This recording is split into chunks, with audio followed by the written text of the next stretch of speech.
I love him, accept my lover, or we divorce. My wife said that after 15 years of marriage to be with her coworker and still demanded half of everything and shared custody of our children. My name is Mason Draymond, and 3 months ago, I thought I had the perfect marriage. It turns out I was as wrong as a man can be without actually ending up in a morgue. I'm 39 years old.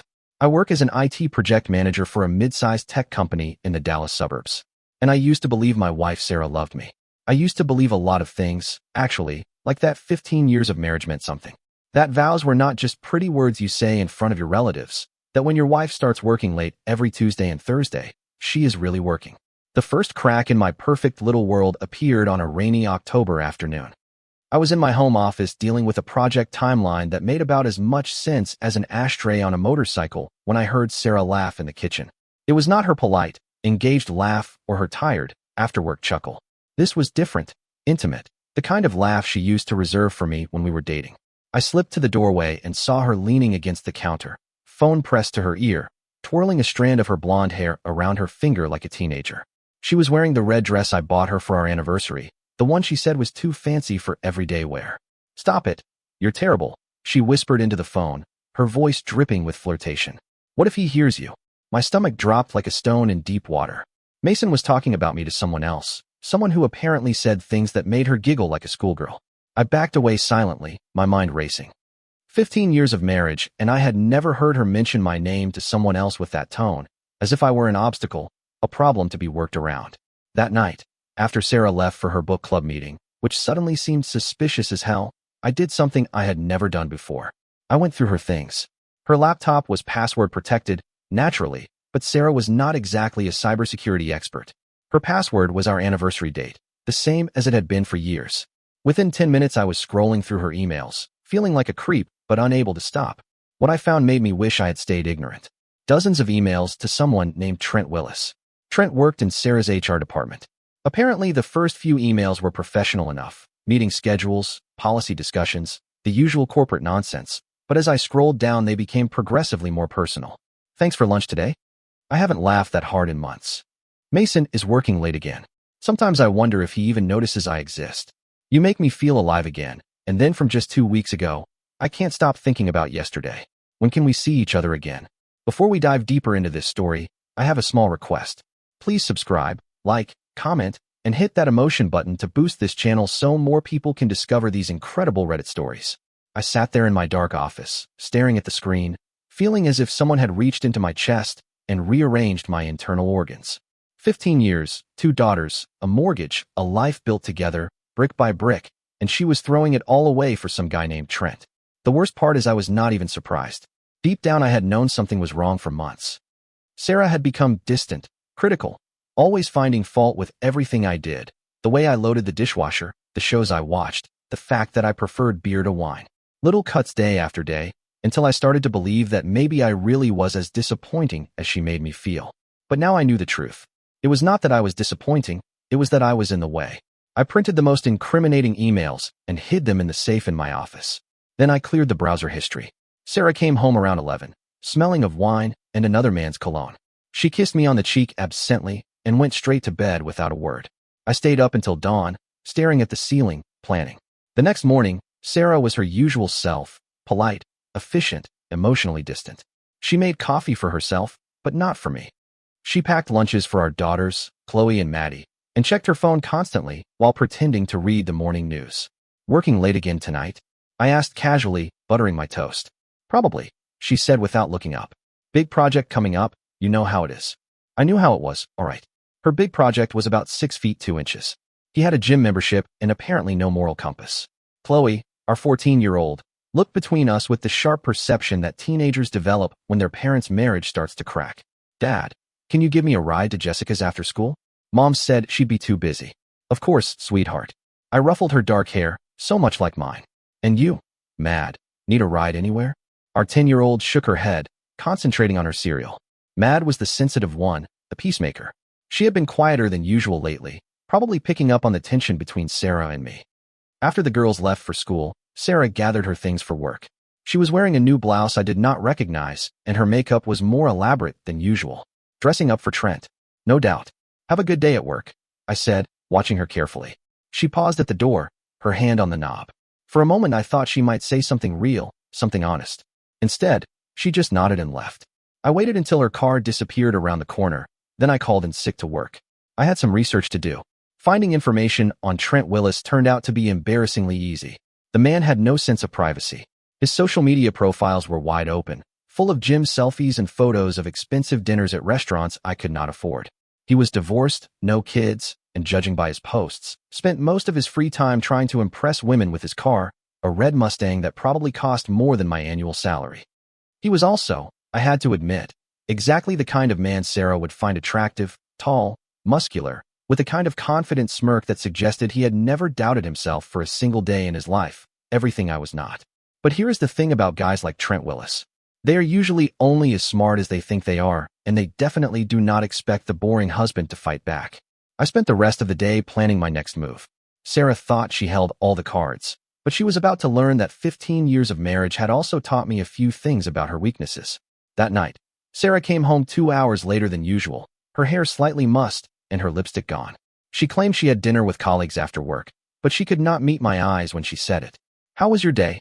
she asked, settling onto the sofa with her glass of wine. "Quiet," I said. "I spent some time organizing files. You'd be surprised what you can find when you really dig into old documents." She looked up sharply. "What kind of documents?" "Oh, financial records, email backups, the usual household paperwork." I kept my voice casual, but I saw her grip tighten on her wine glass. "That sounds incredibly boring." It was actually quite enlightening. I found some interesting patterns in our credit card statements. A lot of charges I didn't recognize, restaurants I've never been to, hotels booked on days you said you were working late. The color drained from Sarah's face. She set down her wine glass with a trembling hand. "Mason, I can explain." "Can you?" I leaned forward, locking my eyes on hers. "Because I'd love to hear how you explain charging a romantic dinner for two on our joint credit card while I was home with the girls, thinking you were stuck in a budget meeting." She opened her mouth and then closed it. For the first time in months, Sarah was speechless. "Here's what's going to happen," I said quietly. "You're going to tell me everything. Who he is, how long it's been going on, and what exactly you thought was going to happen next. And then we're going to discuss how this ends." Sarah's composure completely broke. Tears started streaming down her face, but they seemed more of panic than remorse. "It's not what you think," she whispered. "Oh no, because what I think is that my wife has been having an affair with a coworker named Trent Will for at least 3 months, using our money to fund her romantic dates while lying to me and our daughters every day. Am I wrong about any of that?" Her face went white as fresh snow. She did not expect me to know his name. "How does it matter?" I stood up, looking down at her. "What matters is what happens next. And Sarah, you're not going to like what happens next." I walked out of the room, leaving her crying on the sofa. But as I went upstairs to check on our daughters, I heard her frantically dialing her phone. "Trent, we have a problem." "He knows." Phase 1 was complete. Now the real fun could begin. The next morning, Sarah tried to pretend our conversation had never happened. She made coffee, packed lunches, and chattered with the girls about their school plans as if she had not been caught red-handed the night before. But I could see the tension in her shoulders, the way she glanced at me when she thought I was not looking. I played along. I let her think that maybe she could fix this with enough normalcy and denial. People like Sarah always underestimate the damage they have really done. After the girls left for school, she finally worked up the courage to approach me. I was sitting at the kitchen table, looking at my tablet and drinking coffee as if it were any other morning. "Mason, about last night," she began, sitting on the edge of the chair across from me. "What about last night? I think you misunderstood what you saw. Those charges weren't what you think. Sometimes the team goes out after work and I put it on our card because it's easier for expenses later. Sar." I looked up from my tablet, meeting her eyes directly. She fell silent. "I read your emails. All of them. I know about Trent Willis. I know about your Tuesday and Thursday meetings, and I know you've been lying to me for months. So let's skip the part where you insult my intelligence with more lies and get to the part where you tell me what you want." Her face went through several expressions. Shock, anger, calculation. Finally, she settled on defiance. "Fine." She straightened in her chair, lifting her chin. "Yes, I've been seeing Trent. And yes, I've been unhappy in this marriage for a long time. We've grown apart. Maser, we want different things.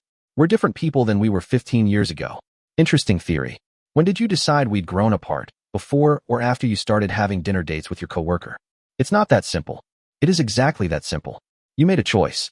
You chose to betray our marriage instead of talking to me about the problems you thought we had. You chose to lie to our daughters. You chose to spend our money on another man. So now I'm asking you, what do you want? She was silent for a long moment, staring at her hands. When she looked up, there was something cold in her eyes I had never seen before. I want a divorce. There it was. The words that had been hovering between us for months, finally spoken aloud. And Trent, that's none of your business. Actually, it is my business. It's very much my business when my wife's affair partner is going to be around my daughters. She clenched her jaw. Trent is a good man. He makes me happy. He sees me as more than just a housekeeper and a nanny. Is that what you think you are here? A housekeeper and a nanny, isn't it? When was the last time we went anywhere together? Just the two of us. When was the last time you surprised me with anything? When was the last time you made me feel like a woman instead of just a wife? I stared at her, genuinely amazed. When was the last time you acted like you wanted to spend time with me? When was the last time you initiated any kind of affection? When was the last time you treated me like a husband instead of a roommate you barely tolerate? That's not fair. None of this is fair, Sarah. But here we are. I leaned back in my chair. So, you want a divorce? Fine, what are your terms? She blinked, clearly not expecting me to be so calm about it. I want joint custody of the girls, and I want half of everything. The house, the savings, the retirement accounts. That's what's fair. And what about Trent? Where does he fit into this picture? She lifted her chin again, that defiant look returning. I love him. We're going to be together. You love him. I repeated the words slowly, savoring them. After 3 months of sneaking around. You love him? Yes. More than you love your family. It's not about choosing. It's exactly about choosing.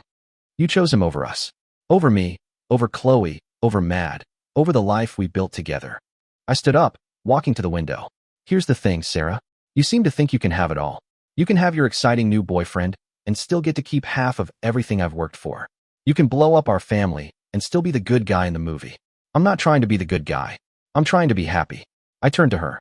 At our expense. That's not. Let me ask you something. Does Trent know you're married? She hesitated, just long enough to give me the answer. He knows the situation is complicated.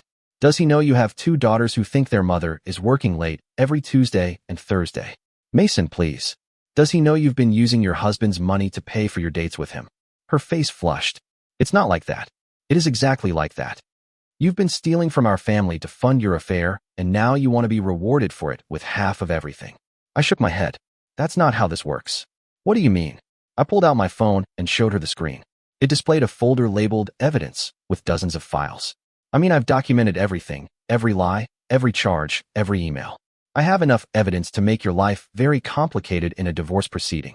Adultery might not matter much in Texas, but financial infidelity does, and lying about it under oath definitely matters. She stared at the phone, her face pale.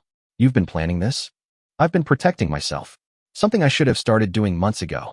She stood up abruptly, her chair scraping against the floor. Fine. You want to play hardball? Let's play hardball. I'm not playing anything, Sarah.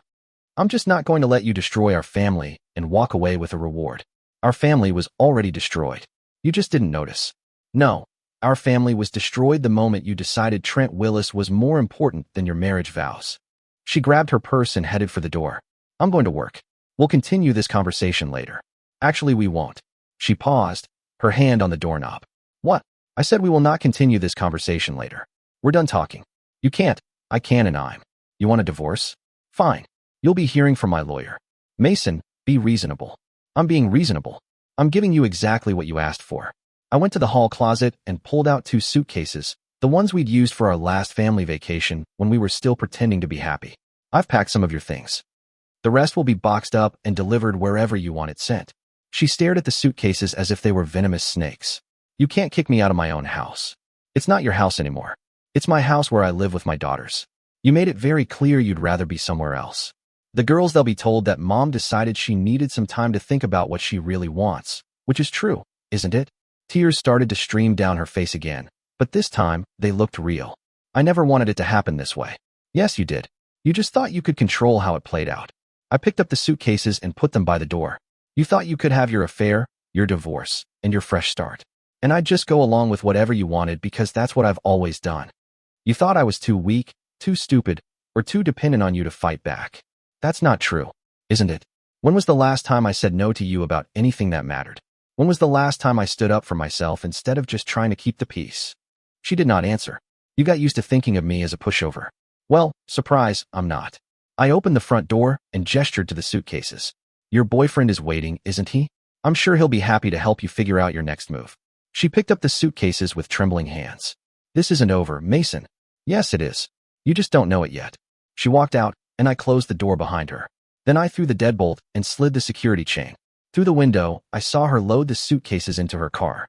She sat in the driver's seat for a long time, probably calling Trento, trying to figure out what to do next. Finally, she drove away.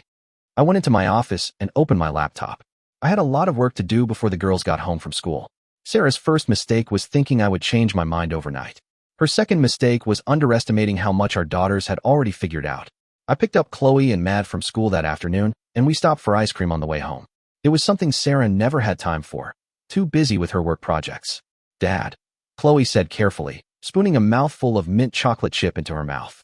Is Mom okay? She seemed really upset this morning. Mad looked up from her strawberry cone, those big brown eyes full of worry. I had been dreading this conversation, but I had also prepared for it. Mom and I are having some problems right now, I said honestly.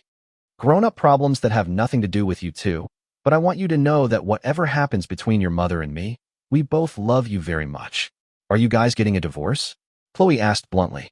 At 14, she was too smart to be fobbed off with vague assurances. I don't know yet. Maybe would that scare you? She considered it seriously. Jessica's parents got a divorce last year. She said it was actually better afterwards because they stopped fighting all the time. You and Mom don't fight, Maddie said quietly. No, we don't, but we haven't been very happy together lately either. Is that why Mom's always on her phone? Chloe asked. And why she doesn't want to do family movie nights anymore? Smart kid. Too smart. Your mom has been distracted lately with work and other things. Other things like what? I looked at my 14-year-old daughter, so much wiser than she should have to be, and made a decision as a friend from work who's become very important to her. Chloe's eyes widened slightly.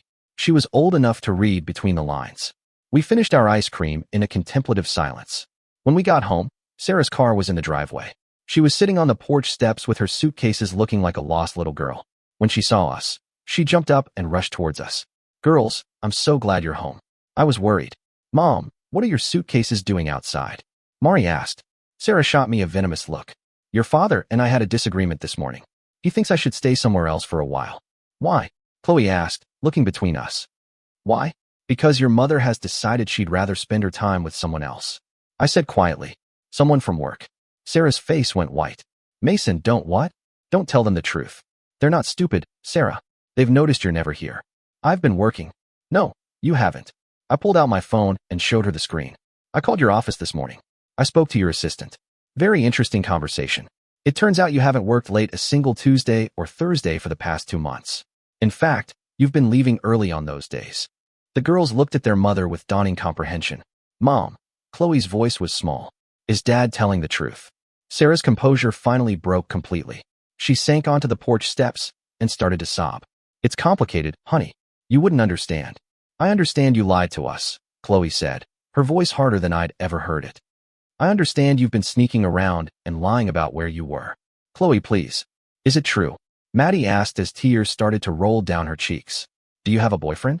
Sarah looked at our 10-year-old daughter, her face streaked with tears and confusion, and something inside her seemed to break. Yes, she whispered. Yes, it's true. Mad's face crumpled. She ran to me and buried her face in my side. Chloe just stared at her mother with a disappointment that seemed too old for a 14-year-old girl. How could you do that to Dad? Don't you get it? I understand you cheated, I understand you lied, and I understand you hurt our family. Chloe's voice trembled with anger. Jessica's mom cheated too. That's why her parents got a divorce. And you know what Jessica told me? She said she was glad her dad found out, because her mom was making everyone miserable with all the lies. Sarah looked like she'd been slapped. Chloe, that's not fair. What's not fair is what you did to us. I put my arm around Chloe's shoulders. Girls, why don't you go inside and get started on your homework? Your mother and I need to finish our conversation. They went inside, Madler and Chloe looking like she wanted to punch something. Sarah and I looked at each other across the driveway. You had no right to tell them like that, she said finally. I had every right. They're my daughters too, and they deserve to know why their mother suddenly decided she didn't want to live here anymore. I never said I didn't want to live here. You didn't have to say it. You showed it. Every day for months. You showed them that something else was more important than being their mom. That's not true, isn't it? When was the last time you helped with homework? When was the last time you asked about their day and actually listened to the answer? When was the last time you tucked Matt in at night or had a real conversation with Chloe about something other than chores? She opened her mouth to argue, then closed it. You checked out of this family long before you started your affair, Sarah. Trent was just the excuse you used to make it official. I never wanted to hurt them. But you did hurt them, and you're going to keep hurting them every day you choose him over them. It's not about choosing. It's always about choosing every day, every decision, every priority. And you've made your choice very clear. My phone buzzed with a text message. I looked at it and smiled grimly. Who is it? Sarah asked. My lawyer. The divorce papers are ready. Her face went pale again. I told you I'd been preparing. I filed this morning right after you left. You can't. I can and I did. You wanted a divorce, Sarah? Congratulations, you're getting one. I pulled a thick envelope out of my jacket pocket and handed it to her. What's this? Your copy of the filing. You have 30 days to respond. She opened the envelope with trembling hands and scanned the first page. You're asking for sole custody. I'm asking for primary custody with supervised visitation for you until we can establish that you're capable of putting our daughter's needs ahead of your own. That's ridiculous. Is it? You've been lying to them for months. You've prioritized your affair over their emotional well-being. You've been using money that should be going to their needs to fund romantic dinners with your boyfriend. How exactly does that demonstrate good parenting? I've never neglected them. You've been emotionally absent for months. They've noticed, Sarah. Kids always notice. She flipped through more pages, her face paling with each one. You're asking for alimony. I'm asking for child support. There's a difference. And the house stays with me and the girls. They've been through enough upheaval. They shouldn't have to lose their home too. This is insane. You can't just keep everything. I'm not keeping anything. I'm keeping what's mine and what's best for our daughters. You're the one who decided to throw it all away. She stood up sharply, clutching the papers. I need to call my lawyer. You do that. And Sarah, when you talk to Trent about all this, you might want to mention that his wife might be interested in knowing about his activities. Extracker and killers. She froze. What wife? I pulled out my phone and showed her a Facebook profile. Trent Willis, married to Ashley Will for 8 years, 2 young sons. You didn't know? I asked innocently. How interesting. I wonder what else he forgot to mention. Sarah stared at the screen as if I were showing her a car wreck. That's impossible. He's divorced. He told me. He lied just like you lied to me. Funny how that works. She scrolled through the photos with trembling hands. Trent with his wife at a restaurant. Trent with his sons at a baseball game. Trent at a family barbecue just last weekend. But he said what you wanted to hear, just like you told me what you thought I wanted to hear for months. She sank back onto the porch steps, staring at the phone. I don't understand. You don't understand because you didn't want to. You wanted to believe in a fantasy where you could have everything you wanted with no consequences. I took my phone back and put it in my pocket. Here's a consequence. Trent Willis is a liar and a cheater just like you. The only difference is he's better at it. Sarah looked at me, tears streaming down her face. What am I supposed to do now? That's not my problem anymore. But if I were you, I'd start by figuring out where you're going to sleep tonight, because it's not going to be here. I picked up her suitcases and put them by her car. The girls will need time to process all this. I think it's best if you give them some space for a few days. You can't keep me from my own daughters. I'm not keeping you from anything. I'm suggesting that forcing yourself on them right now when they're hurt and angry might not be the best parenting choice. But then again, good parenting choices haven't exactly been your strong suit lately. She stood up slowly like an old woman. I never wanted it to happen this way. You didn't want it to happen the easy way. You wanted to have your affair, your divorce, and your fresh start. And you wanted everyone to just accept it and move on. You wanted to blow up our family and still be the victim. I opened her car door for her. Life doesn't work that way, Sarah. Actions have consequences, and you're about to learn what those consequences look like.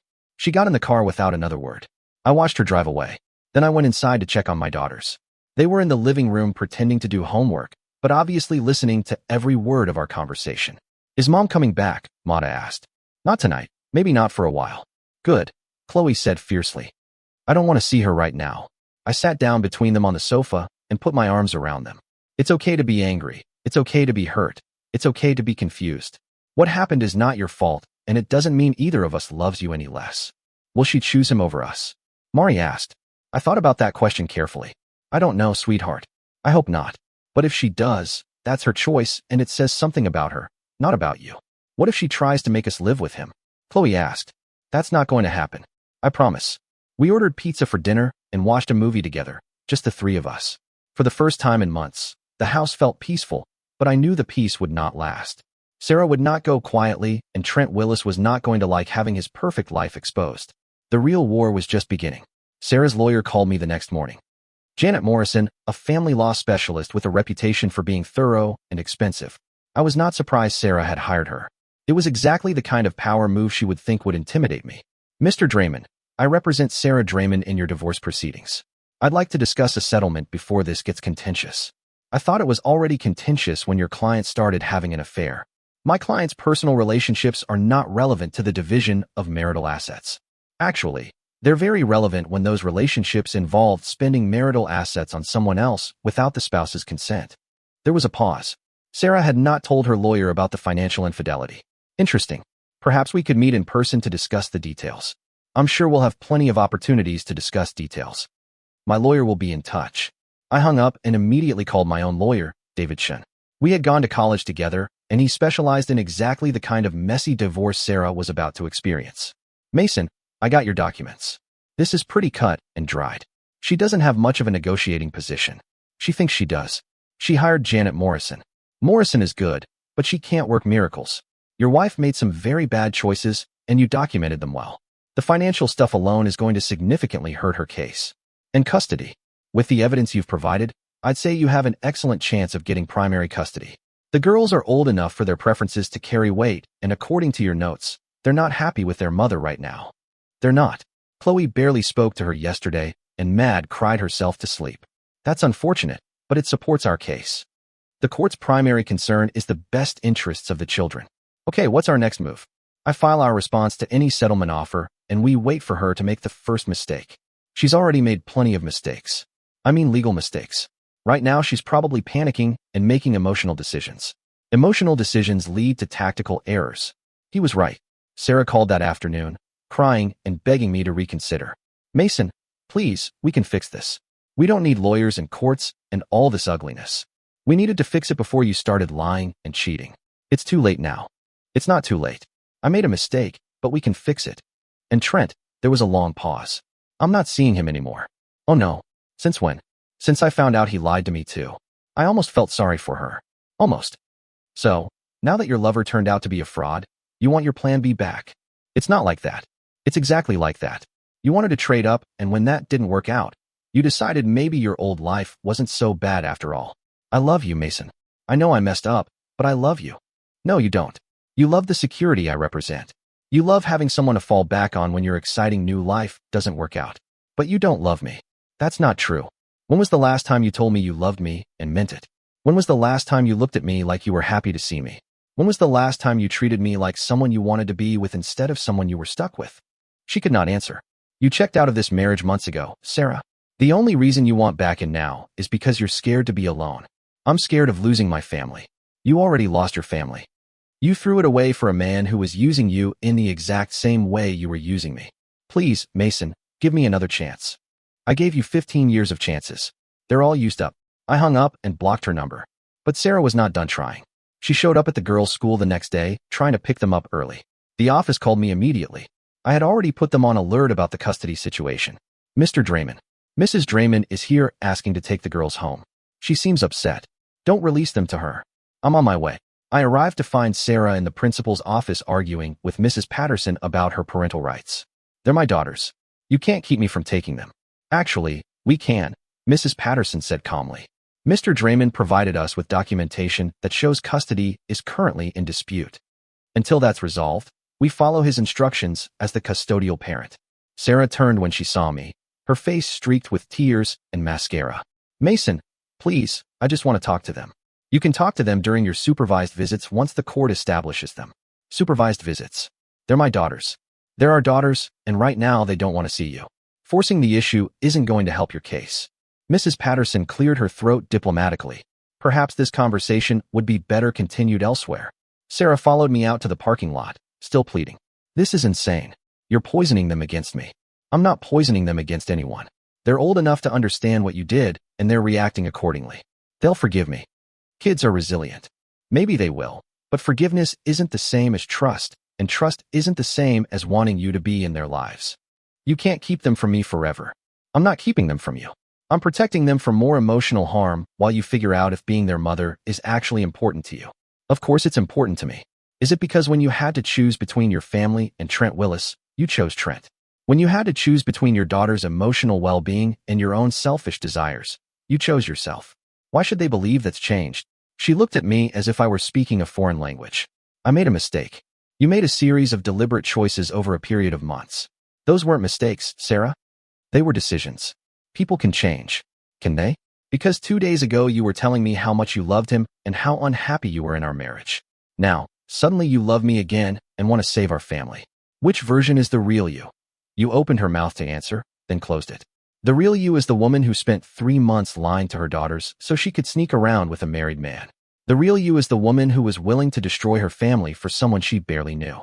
That's who you are, Sarah. Own it. I walked away, leaving her standing in the school parking lot. That evening I got a call from an unknown number. Is this more Sonraman? Who's asking? This is Ashley Willis. I think we need to talk. Trent's wife. This was going to be interesting. I think you're right. When and where? We met at a coffee shop downtown the next evening. Ashley was a small, pretty woman with tired eyes and the look of someone who had been holding things together through sheer force of will. I found some interesting text messages on my husband's phone, she said without preamble. Messages from your wife. I'm sorry you had to find out that way. Are you? Because you're the one who sent me the information about their affair. I had sent her an anonymous email with screenshots of Sarah Trent's messages. It felt like the right thing to do. You deserve to know. Yes, I did just like you deserve to know. She pulled out her phone and showed me the screen. These are from yesterday. The messages were from Sarah, begging Trent to meet her, telling him she had left me and they could be together now. His replies were brutal. It was fun while it lasted, but I'm not leaving my family for you. Find someone else to solve your problems. She doesn't know when to quit, I said. Neither does he.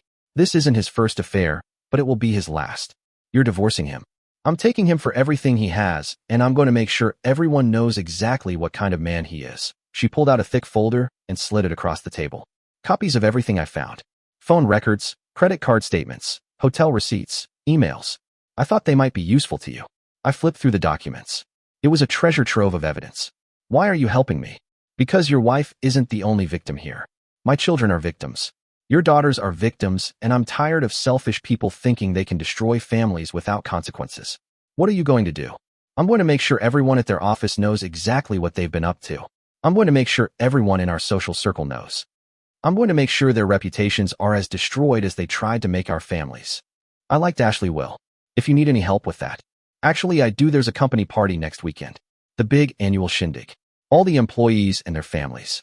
I think it would be very educational for everyone to know the truth about Sarah and Trent. What did you have in mind? She smiled, and it was not a nice smile. Let me tell you what I'm thinking. By the time we finished our coffee, we had a plan. Sarah and Trent thought they could sneak around, lie, and hurt people without consequences. They were about to find out just how wrong they were. The Meridian Industries annual family picnic was held every October at Laxale Park with Catherine's barbecue, games for the kids, and enough corporate networking to choke a horse. Sarah had dragged me to it for the past 5 years, always insisting we needed to keep up appearances and support her career. This year I was going to be supporting her career in a very different way. Ashley Will had done her homework. She had identified the key people who needed to know the truth about Sarah and Trent's affair. HR executives, department heads, and the wives of other male employees who had been wondering why Sarah had suddenly become so friendly with their husbands. The plan was elegant in its simplicity. No dramatic confrontations, no shouting, just information delivered to the right people at the right time, and let human nature do the rest. I arrived at the picnic with Chloe and Maddie, who were still processing everything that had happened, but were excited about the games and the food. Sarah was already there, standing near the registration table with a forced smile, clearly hoping to project normalcy. She saw us and hurried over. Mason, girls, I'm so glad you came. Chloe moved slightly behind me. Mad just looked at her mother with those big, sad eyes. We came for the girls, I said simply. They like the games. Of course, that's great. Sarah looked around nervously. Maybe we could sit together as a family. We are sitting as a family, Chloe said coldly. Just not with you. Sarah's face flinched slightly, but she recovered quickly. Chloe, honey, I know you're angry, but I'm not angry. I'm disappointed. There's a difference. My 14-year-old daughter walked away, heading towards the game area. Mad followed without a word. They'll come around, Sarah said, but she did not sound convinced. Maybe or maybe not. That's up to you. I left her standing there and went to find Ashley Willis. She was near the food tables talking quietly with Mrs. Henderson from RRH and Mrs. Park, the wife of Sarah's department head. The conversation looked intense. I gathered my daughters and found seats at a picnic table with a good view of the proceedings. Within an hour, I could see the effects of Ashley's information campaign spreading through the crowd like ripples in water. Groups of women would huddle together talking quietly, and then look over at Sarah. Men who would normally greet her warmly suddenly found reasons to be elsewhere. The friendly atmosphere around her was evaporating like morning dew. Trent arrived with his own family around noon, apparently oblivious to what was happening. He was all smiles and handshakes, playing the part of the devoted husband and father. That lasted about 10 minutes. I watched from across the park as Ashley approached her husband with their 2 sons. The conversation was brief and quiet, but I could see Trent's face change from confusion to panic as she spoke. Then she walked away, leaving him standing alone with his sons, who were looking at him with bewildered expressions. "Dad, what's going on?" Chloe asked, following my gaze. "Justice," I said simply. Within another hour, both Sarah and Trent had been pulled aside by different HR executives for informal conversations. I could not hear what was being said, but their body language told the story clearly enough. Sarah kept gesturing frantically, trying to explain or justify something. Trent just stood there looking like he wanted to disappear. The afternoon continued its downward spiral from there. Sarah's usual circle of work friends suddenly had other places to be. Trent's gym buddies stopped including him in their conversations. Even the Catherine's barbecue seemed to taste like ashes, judging by the expressions on their faces. Around 3, Sarah finally worked up the courage to approach our table again. "Mason, can we talk in private?" "I don't think that's a good idea. Please, just 5 minutes." I looked at my daughters. Chloe shrugged. Mad nodded slightly. "5 minutes," I said, getting up. We walked to a quiet area near the lake, away from the crowd. "This is your doing," Sarah said without preamble. "You're destroying my career." "I'm not destroying anything. I'm just making sure people know the truth about what you've been doing. You told Ashley Willie about us." Ashley Willis deserved to know her husband was cheating on her, just like I deserved to know my wife was cheating on me. "That's different." "How is it different?" "Why?" "Because we were already having problems." Ashley and Trent were happy. I stared at her in amazement. "Do you hear yourself? Are you really arguing that it was okay to blow up their happy marriage because ours wasn't perfect?" "That's not what I meant."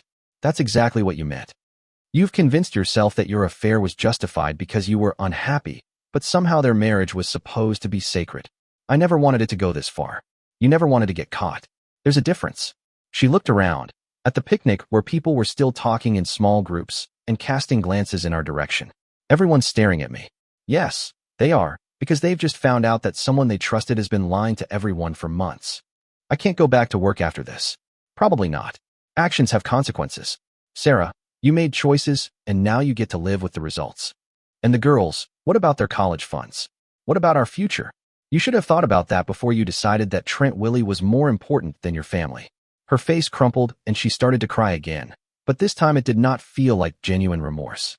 It felt more like self-pity, an attempt to claw back a sympathy that had long since evaporated. She wiped at her eyes, but the tears just would not stop. "I don't know what to do," she whispered, her voice choked with emotion. "That's not my problem anymore. Please, Mason, help me figure this out." I looked at the woman I had been married to for 15 years. The woman who had shared my bed, raised our children, and promised to love me through good times and bad. But as I looked at her, I felt absolutely nothing. Not anger, not sadness, just emptiness. "You're on your own, Sarah, just like you wanted to be." With that, I turned and walked back to my daughters, leaving them sobbing by the lake. The weight of the moment did not hit me. I was done. I had given everything to a marriage that was no longer real. And the truth was, I was relieved to walk away from it. We stayed for another hour.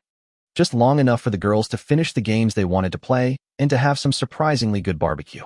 As we were getting ready to leave, Ashley Willie approached our table. "Mr. Draymond," she said, her voice a little shaky, but grateful. "I wanted to thank you." "For what?" I asked, surprised. "For helping me see the truth and for helping me do something about it." I raised an eyebrow. "What's going to happen now?" "Trent has been suspended pending an investigation," she explained. "Apparently using company resources for personal affairs violates several policies, and I filed for divorce this morning. I'm sorry it came to this." "Don't be," she replied, shaking her head. "I'm sorry it took so long." She looked at Chloe and Maddie, who had been listening intently to our conversation. "Girls, I want you to know that what your parents are going through is not your fault. Sometimes adults make bad choices and other adults have to clean up the mess." "We know," Chloe said solemnly, her eyes serious beyond her years. "Dad explained it to us." Ashley shot me a quick look and I nodded. It had been hard to explain, but I had done my best to shield them from the worst of it. "Your father seems like a good man," Ashley said, smiling softly. "You're lucky to have him." "We know that too," Maddie said quietly, looking at me with a sense of quiet pride in her eyes. The conversation lulled into a comfortable silence after that. The day had played out in ways I had not expected, but the finality of it all was clear. Ashley was taking control of her life now. Sarah was dealing with the consequences of her actions, and I was finally free from the weight I had been carrying for too long. As we headed to the car, I felt a sense of peace settle over me, a peace I had not known in years. It was not me who had failed, not me who had betrayed, and in the end, that was enough. Sometimes the only way forward is through the truth, and I was finally living in it. Ashley smiled and walked away, heading towards her own children who were waiting by the parking lot. As we gathered our things, I saw Sarah one more time. She was sitting alone at a picnic table, staring at her phone. Most of the other families had already left, and the few groups that remained were giving her a wide berth. She looked small, lost, and completely alone. "Do you feel sorry for her?" Chloe asked, following my gaze. I considered the question carefully. I feel sorry for the person she used to be or the person I thought she was, but for the person she actually is, the person who was willing to lie to you and your sister for months. "No, I don't feel sorry for her." "Good," Chloe said fiercely. "She doesn't deserve it." We drove home in a comfortable silence, the radio playing softly and the late afternoon sun streaming through the windows. For the first time in months, I felt like I could breathe properly. My phone buzzed with a text message as we pulled into our driveway. It was from David Chun, my lawyer. Sarah's lawyer called. They want to discuss settlement terms. "I think we have them right where we want them." I smiled and put the phone away. The war was not over yet, but I was winning and Sarah was finally learning what it felt like to face the consequences of her choices. The settlement conference was scheduled for the following Wednesday at David Chin's office. Sarah arrived with Janet Morrison and a briefcase full of documents, clearly expecting to mount some kind of legal counterattack. She looked terrible. Her normally perfect hair was pulled back in a messy ponytail. Her makeup was minimal, and she was wearing a wrinkled blouse that suggested she had been sleeping on someone's sofa. "Mason," she said quietly as we sat down at the conference table, "thank you for agreeing to mediation. I'm not doing this for you. I'm doing it for the girls." Janet Morrison cleared her throat and opened her briefcase. "My client is prepared to make a reasonable settlement offer that takes into account the best interests of the children." David Shin leaned back in his chair. "We're listening." "Mrs. Dramond is willing to accept a 60-40th split of the marital assets, with her taking the smaller portion. She's also willing to agree to joint custody with alternating weeks." "Interesting," David said. "What does she want in return?" "She wants Mr. Dramond to agree not to pursue the claims of financial infidelity, and she wants a non-disclosure agreement that prevents either party from discussing the details of the marriage breakdown." I almost laughed out loud. "Let me get this straight. She wants me to pretend she didn't steal money from our family to fund her affair, and she wants to make sure I can't tell anyone else the truth about what she did. My client made some poor personal choices, but your client committed adultery and financial fraud. Those aren't poor personal choices, they're betrayals of trust and violations of her fiduciary duty as a spouse." Sarah spoke up for the first time. "Mason, please, I know I hurt you, but dragging this through the courts isn't going to help anyone. It's going to help our daughters understand that actions have consequences. They're children, they don't need to know all the ugly details. They already know the ugly details, Sarah. They lived them. They watched you lie to them for months. They watched you choose another man over their family. I never chose anyone over them. You chose Trent over them every time you lied about where you were going. You chose him over them every time you spent money that should have gone to their needs on romantic dinners with him. You chose him over them every time you came home late, distracted, and emotionally unavailable." Sarah's face crumpled. I was confused. I was unhappy. I made mistakes. You made choices, and now you get to live with them. David Chin pulled out a folder and slid it across the table. "Here's our counteroffer. Mr. Draymond gets the house and all the marital assets. Mrs. Draymond gets supervised visitation every other weekend until she completes therapy and demonstrates consistent, child-focused behavior for at least 6 months. Janet Morrison's eyebrows shot up. "That's completely unreasonable. What's unreasonable is asking my client to reward his wife's adultery and financial betrayal with half of everything he's worked for. The court will not support such a one-sided settlement. The court will support whatever is in the best interests of the children. And given the evidence we have of Mrs. Draymond's behavior, I believe we're in a very strong position." David opened another folder and spread out photographs, bank statements, and printed emails, hotel receipts charged to the family credit card, restaurant bills for two when Mr. Dramond was home with the girls, text messages discussing the lies she planned to tell her family, phone records showing hundreds of calls and messages to Mr. Willis during the hours she claimed to be working. Sarah looked at the evidence spread across the table as if it were a crime scene, which in a way it was. We also have statements from the girls expressing their preference to live primarily with their father and documentation of Mrs. Draymond's attempt to remove them from school without authorization. That was a misunderstanding. Sarah began. It was a violation of the custody agreement we had already established, I said, just like everything else you've done since this started. Janet Morrison gathered the documents and whispered something to Sarah, who shook her head vehemently. My client needs time to consider this offer. Of course she does. Take all the time you need, but understand that this offer expires in 72 hours. After that, we go to trial and let a judge decide. And if we go to trial, Sarah asked quietly, if we go to trial, all of this becomes public record. Every email, every lie, every dollar you spent on your affair. Is that really what you want? Sarah looked like she was going to be sick. I need to think about this. Think fast, I said, getting up because I'm done negotiating. I walked out of the conference room, leaving Sarah and her lawyer to contemplate their very limited options. David caught up with me in the hallway. That went well. I think she'll take the deal. And if she doesn't, then we destroy her in court. With the evidence we have, she'll be lucky to get supervised visits once a month. My phone rang as I was driving home. It was Sarah. Mason, please, don't do this. Do what? Hold you accountable for your choices. Destroy my relationship with my daughters. I'm not destroying anything. You already did that. They'll forgive me eventually, but not if you turn them completely against me. I haven't turned them against you, Sarah. You did that yourself. Please, I'm begging you. I'll sign whatever you want, but please don't take my daughters away from me. I'm not taking them away from you. I'm protecting them from more harm while you figure out if being their mother is actually important to you. Of course it's important to me. Then prove it. Take the deal. Go to therapy. Learn how to put their needs ahead of your own. Show them that they matter more than whatever man you happen to be interested in this week. That's not fair. Fair. You want to talk about fair? Is it fair that Chloe is going to have trust issues because her mother lied to her for months? Is it fair that Maddie cries herself to sleep wondering if she did something wrong? Is it fair that they have to live knowing their mother chose a stranger over their family? Sarah was crying again, but I was done caring. You want your daughters back? Earn them back. Prove you're capable of being the mother they deserve. How am I supposed to do that with supervised visits? The same way you're supposed to do everything else from now on. One choice at a time, one day at a time, one chance to do better than you did yesterday. I hung up his number. That night I sat down with Chloe and Mad to explain what was happening with the divorce. Is Mom going to live with us again? Mari asked. No, sweetheart. Mom and I are getting a divorce. That means we're not going to be married anymore, and she's going to live somewhere else. But we'll still get to see her? Chloe asked. Yes, you'll still see her, but it will be different than it was before. Different how I chose my words carefully. For now, when you see Mom, there will be another adult there too. Someone whose job it is to make sure everyone feels safe and comfortable. Why? Asked Mad. Because Mom needs to learn some new ways of being a mom. Ways that put you and your sister first always. Chloe, who is too smart for her own good, understood immediately. She has to prove she won't hurt us again. Something like that. Yes, and if she can't prove it, then we'll just keep taking care of each other like we've been doing. Mad climbed into my lap and wrapped her arms around my neck. I don't want Mom to hurt us anymore. She won't, sweetheart. I promise. How do you know? Because I won't let her. The next morning, David Chun called with the news I expected. She took the deal, signed everything. It's over. Just like that. Just like that. She gets supervised visits every other weekend. You get primary custody and the house. And she agrees not to contest any of the financial arrangements. And the non-disclosure agreement.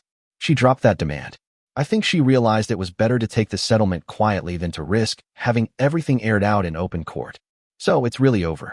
It's really over. Congratulations, Mason. You won. I hung up the phone and looked around my kitchen.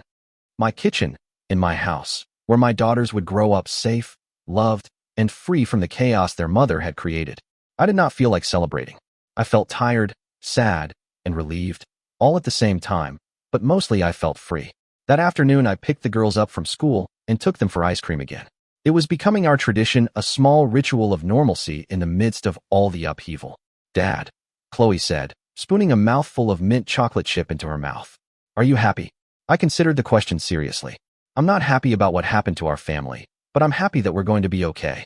We are going to be okay. We're going to be better than okay.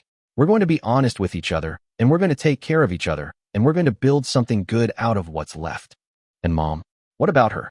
She's going to be okay.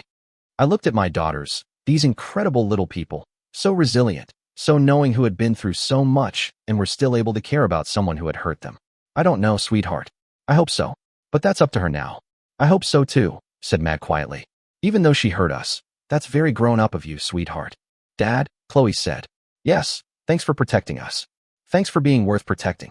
We finished our ice cream and drove home through the golden October afternoon, the radio playing softly and the future stretching out before us like an open road. Sarah had thrown the first punch, but I had finished it, and we were going to be just fine.